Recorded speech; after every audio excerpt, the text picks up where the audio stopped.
आणि उद्धव ठाकरेंनी दैनिक सामनाला दिलेल्या मुलाखतीत अनेक मुद्दे अर्थातच चर्चेला आले। त्या मुलाखतीत ठाकरे ब्रँडवर बोलताना खासदार संजय राऊतांनी देवा म्हणजे देवा भाऊ की प्रत्यक्ष देव असा सवाल केला आणि त्यावर उत्तर देताना उद्धव ठाकरेंनी जे कोणी असतील ते हे लोक काळाच्या ओघात येतात आणि जातात असं वक्तव्य केलं। त्यावर राऊतांनी जसे पावसाळ्यात गांडूळ येतात तसे असं वक्तव्य केलं। त्याला दुजोरा देताना काही म्हणा तुम्ही असा उद्धव ठाकरेंनी दुजोरा दिला।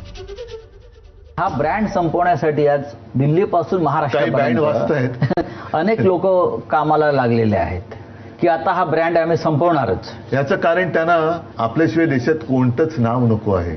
हा लोकशाही आहे। स्वतःची तुलना ते देवाबरोबर पण करायला लागलेत। देवा म्हणजे देवा भाऊ की प्रत्यक्ष देव जे करतात ते लोकांना माहिती आहे बरं की ते स्वतःची तुलना देवाबरोबर करायला लागलेत। आता अशा लोकांशी काय आपण त्यांच्याशी काय बोलायचं? हे काळाच्या ओघात येतात, काळाच्या ओघात जातात। म्हणजे जसं पावसाळ्यात गांडूळ येतात आणि तसं काय म्हणा तुम्ही। आपली जी परंपरा आहे त्या परंपरेला जर कोणी मानत नसेल तर ती परंपरा सुद्धा त्यांना मानणार नाही।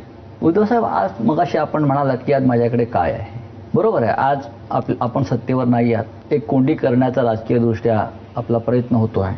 म्हटलं तर जो ब्रँड आहे ठाकरेंचा शिवसेना, तोही त्या अर्थानं लौकिक अर्थानं आपल्याकडे नाही, आपलं चिन्ह आपल्याकडे नाही। म्हणजेच ज्यांच्याकडे काही नाही आणि जे पोकळ आहेत त्यांना ठाकरे ब्रँडची मदत लागते आहे। हेच ठाकरे ब्रँडचं वैशिष्ट्य आहे। होय, कारण स्वतः पोकळ आहेत, काहीच नाही त्यांच्याकडे, काही निर्माण कधीच केलेलं नाही। त्यांच्याकडनं कधीही कोणताही आदर्श कोणत्याही क्षेत्रात उभा केला गेलाच नाही। भले 100 वर्ष झाली असतील त्यांना किंवा आणखीन काही वर्ष झाली असतील, पण तुम्ही जनतेला किंवा राज्याला दिलं काय, समाजाला दिलं काय? तर काहीच नाही।